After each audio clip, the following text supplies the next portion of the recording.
Well,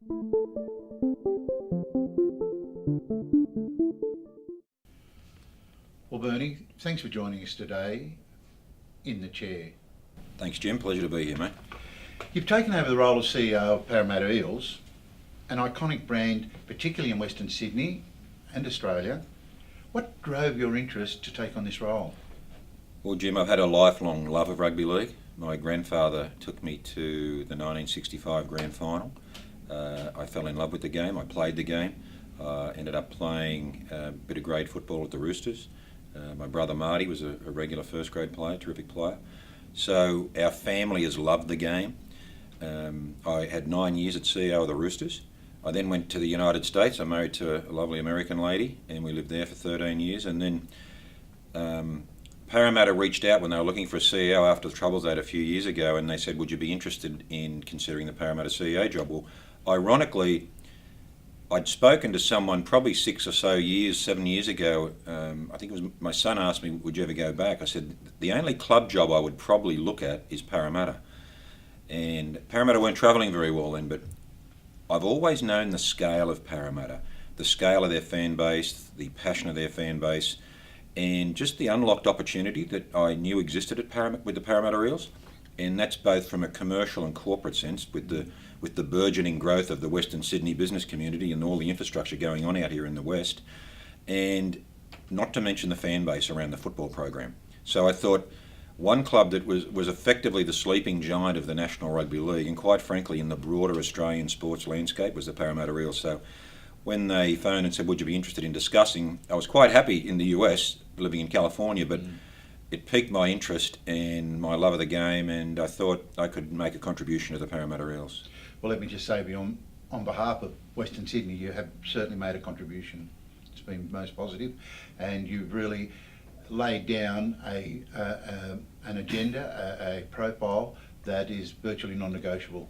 What we're trying to do is build a strong, professional, ethical, financially sustainable football club for our fans and partners. That's sort of our mantra. Parramatta's had a lot of ups and downs in the last 25 years or so. They've been on a bit of a roller coaster. We don't think the quick fixes don't work. We think you have to put the building blocks in place. We've got a very strong board now. We've got 5 new independent directors that have been there about 2 years now.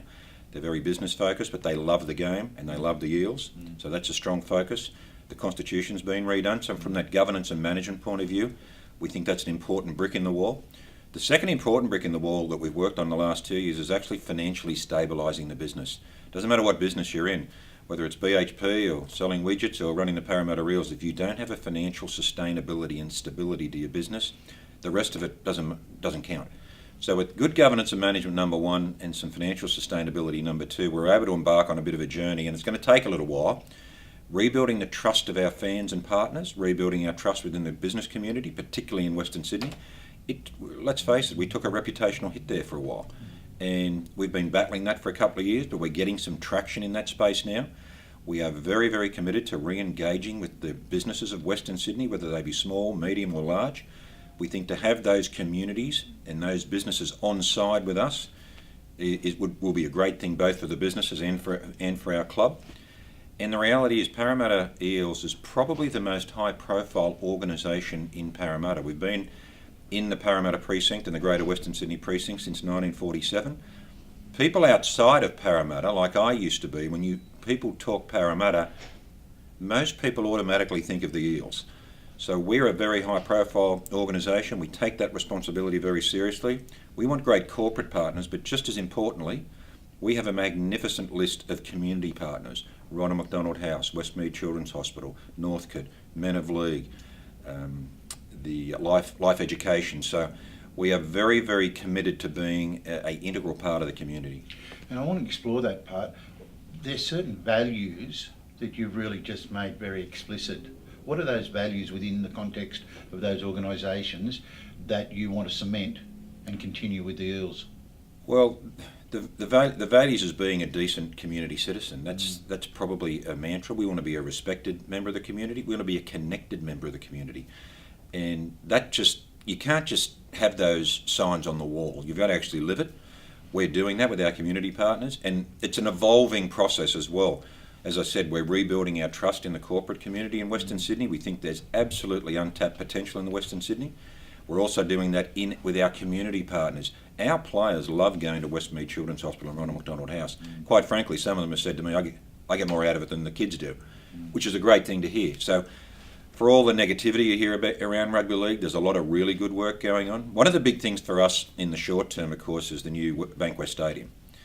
It will be, without doubt, the best rugby league experience in Australia.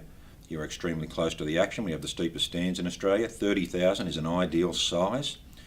We have a number of corporate opportunities where we can engage with businesses and help them achieve their objectives so that they can use, through the Parramatta Eels, the corporate facilities at Bankwest Stadium, to achieve their objectives, whether it's networking, whether it's entertaining their suppliers, whether it's rewarding their staff members. That entire experience we can give them at Bankwest to achieve their business objectives is something we're very committed to. And I think you'll find this new stadium will be an absolutely galvanising force in Western Sydney. The state government, I think, have made a terrific decision to put that sports and entertainment facility in Western Sydney, and I think it's going to be a real focal point in the future. Well, again, you're to be congratulated for the decisions in making that happen, because it really is outstanding. And I think it will be a signature experience for many people. No question. Your strengths, Bernie, what do you regard as being your strengths and skills that you bring to the table on a daily basis? Yeah, that's a difficult one. You don't actually sit back and think about that too often, but I think I've got an ability to see the big picture. At the same time, I think I understand, particularly in rugby league, we're not the most over-resourced business in the world. You've got to roll your sleeves up and get work done. You can't just sit in an ivory tower in no matter what position you have in a rugby league club. So I think I have a capability to see the big picture, what's important to get done in a business. I'd also like to think that I'm people-centric. I think I have some empathy for whether it's our employees or whether it's our external stakeholders about what their position may be on a certain issue. I think that's a critical thing these days, is that you have some empathy for your people internally, your employees, how they're feeling, how they're engaged in the business. And secondly, that empathy for your partners and potential partners about, if I was in their shoes, what would I want from a relationship with the Parramatta Eels? So I think I'm pretty well organised. So I think there's a bit of a combination of those two or three things. You also strike me as a person who is very clear, who articulates what is not negotiable in an organisation. Yeah, I think you've got to be clear on that. I think you can do that in a respectful way, but yet a forceful way and a meaningful way. We have, around football clubs, there's no shortage of opinions in any area of the business, particularly, which players to buy, etc., and how's the team travelling. But that's part of the fun. That's part of the theatre. I actually enjoy.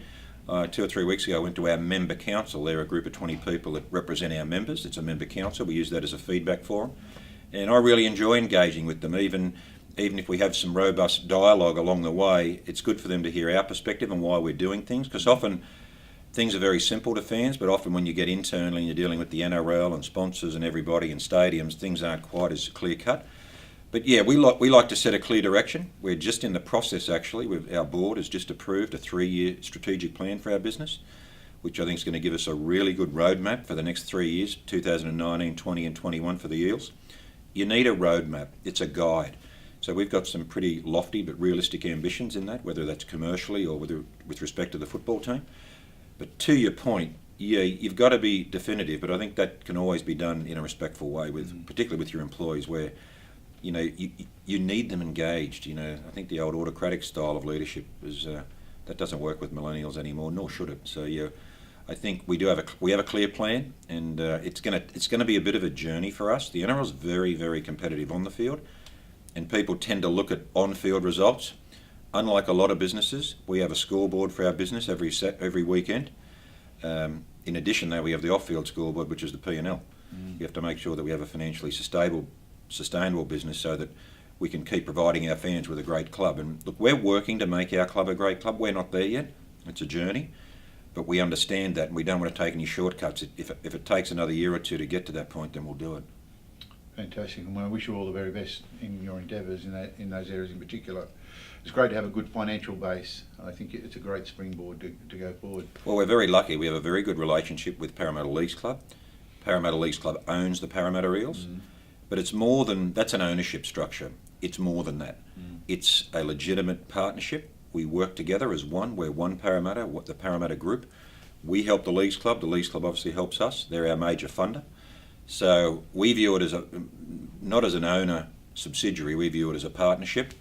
And the Leagues Club is very fortunate that they are sitting right next door to the new stadium, which is going to be a great thing for them too. Absolutely. Bernie, the last couple of years in particular have been very sad, if I can say, as a reflection of behavioural issues associated with sport, but in particular rugby league.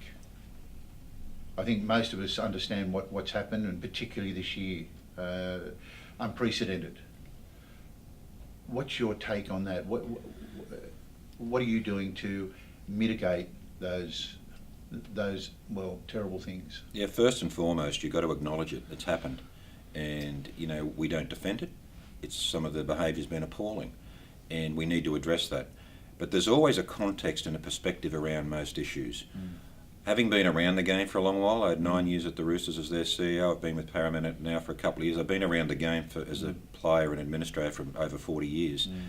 The reality is now, if you want to put a bit of context around it, the players do more work in the community, more corporate work, more work with the members than they've ever done, and they do it really, really well. The unfortunate part, and this is not walking away from it, is that 1% of the high-profile players that are having alleged high-profile incidents, they do bring the game into disrepute. There's no question about that. We need to address that. I think there's some real issues around alcohol management in that space, usually bad choices, traditionally linked to alcohol management. We as a club, I'd like to think we're a leader in the NRL in the wellbeing and education space. We give more education to our younger players, our junior representative program, which is the under-16s, under-18s, under-20s, as well as our open-age NRL players. I would make a case most NRL clubs give more education and training and wellbeing to those players as a group, probably than any other company or industry in Australia. Now, people will say, well, it's not working. I would say it's not working for that 1% that step out of the crease and are doing the wrong thing. And we acknowledge that. We don't walk away from that. We need to continue to work hard to fix that. But the unfortunate thing is the other 99% of good things that are happening out in the community get tarnished by that. Now, that's not defending it in any way, shape or form. No. I think some of the behaviour that's come to light has been appalling. So we have to be forever vigilant in that space. And we will work with them. They're young men. They make bad choices occasionally, but we'll continue. We won't walk away from it. We acknowledge it, but we will continue to work with them. And again, may I applaud you individually and also collectively for taking that stance with regards to the image that they portray amongst themselves and also to the wider public. Well, the reality is, people say, well, oh, it's a societal, drinking and drugs and videos, it's a societal issue. Yes, it is. But the reality is, when you sign up to be an NRL player, you sign up to be a public figure. If you don't want to sign up to be a public figure, then don't sign up to be a player. That's just part of the deal. That's the way it works. So you become automatically, you are a person of profile. You enjoy the benefits of being a person of profile. You enjoy the pay packet of being a person of profile. But there's responsibilities that come with that. And if you don't meet those responsibilities, there's consequences. Thank you for that. And again, I know people will be very pleased with what you're attempting to do and continue to do. We are very, very aware of even the players that step out of the crease, we're very, very aware of their well-being. Often there's myriad of issues behind some of these incidents. You've got societal issues, demographic issues, upbringing issues, and some of the players have had very tough upbringings, and that's where the empathy we talked about earlier comes in. We have to be very understanding of that, but we can't diminish our standards. And because we have an obligation to our club and the game, it's a great game, and Parramatta Eels is a great club, to uphold appropriate societal standards. And when you sign up to play rugby league or be involved, it's the same with me. If I brought our club into disrepute, I should be punished. We're no different to players. So when you sign up to work in a great game that's a high-profile game, that's what you sign up for. People say, oh, they're not role models. Well, they are, because kids look up to them. Once the kids look up to you, you become a role model. And that's what I've really tried to say to you, in the sense that I'm very impressed with your responses, because it says much about you and what you stand for, and you deliver that as a value system, as an ecosystem for those who are caught up in that. So I just want to congratulate you for that. Thank you, I appreciate that. We have a little saying, it shouldn't be that hard to be a decent person. Yeah, that's very reflective. Bernie, you've got a dinner party tonight. And yes, you have, and you're going to invite 3 people. Okay. Who would you invite, and why would you invite them? What do you think you'd get from it? 3 people to a dinner party. That's a Other than myself, that's right? a, well, right. okay. I'll drop you out there. Right. Okay.